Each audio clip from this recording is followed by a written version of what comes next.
This guy's name is Zdzisław Beksiński, and I'll do him the favour of not trying to pronounce that again. He's a Polish artist, and I very much like his work. So I was hoping to turn one of his oil paintings into a sculpture, but I believe that to be too difficult, so instead I went looking for a good drawing of, or painting of his that I could transcribe or translate from oil into the medium of metal instead.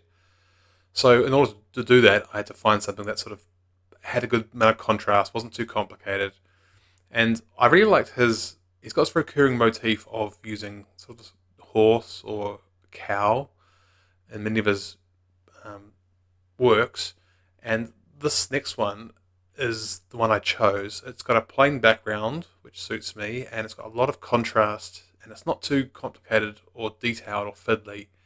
There's lots of bits there that just looking at it, you can sort of immediately see how they would be applicable to using things like rebar or sheets of metal. So not too complicated. So this is the one I liked. The first step was to overlay a grid onto it.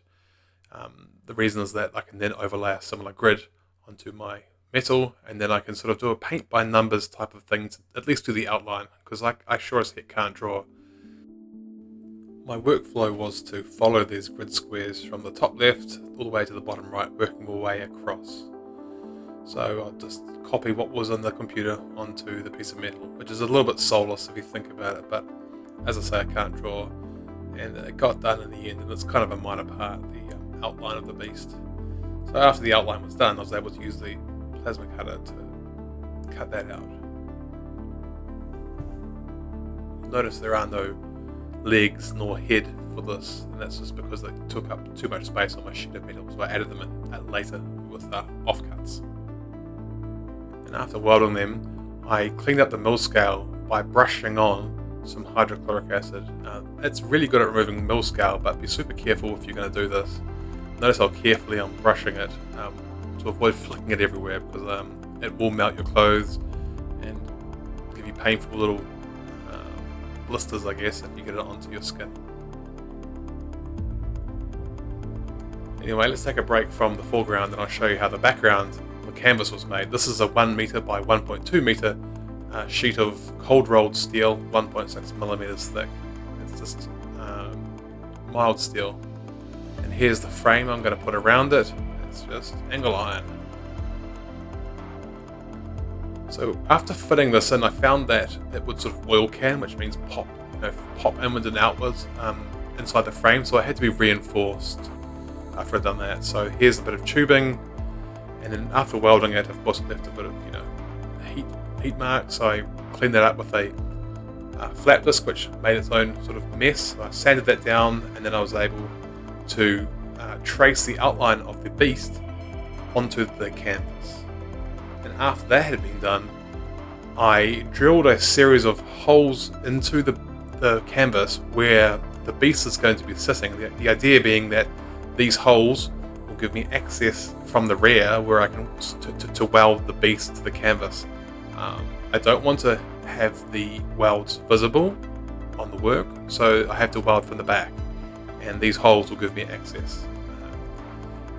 When I was doing this, I just put them every couple of centimeters, and especially focusing on areas where there's a change of direction or a curve in the beast and edges.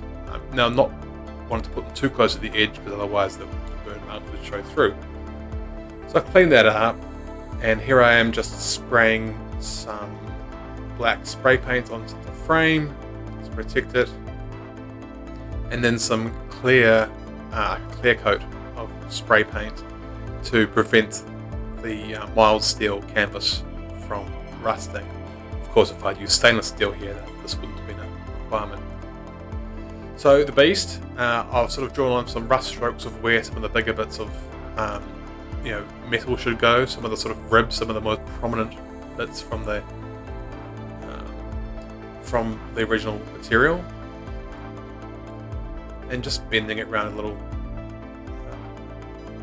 jig, I guess you call it, a little tool I made.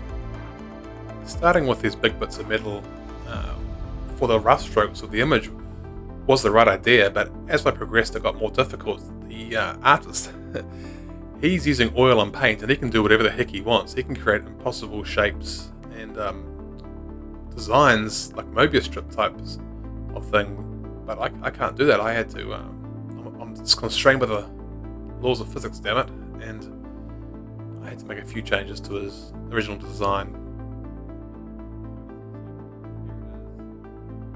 I used a bit of tube for the joints of the knees and the legs, and I cut off some heads of some wood screws for the teeth, and sort of had a 3D effect by overlaying some sheet metal over top of some of that rebar and sort of hammering it around that to give it the shape around the hips and the shoulder, which I'm kind of proud of. This is the beast, completely cleaned up using hydrochloric acid again. And at this point I was considering maybe I should leave this clean and rust the background, but no, stick to the plan. So this is how I rusted the beast up. I use a mix of, once again, hydrochloric acid, but also vinegar and salt. And I just brushed this solution on and left it outside in the weather for a couple of weeks to age it. In retrospect, I should have used something like hydrogen peroxide, which would have done a great job, but this worked fine.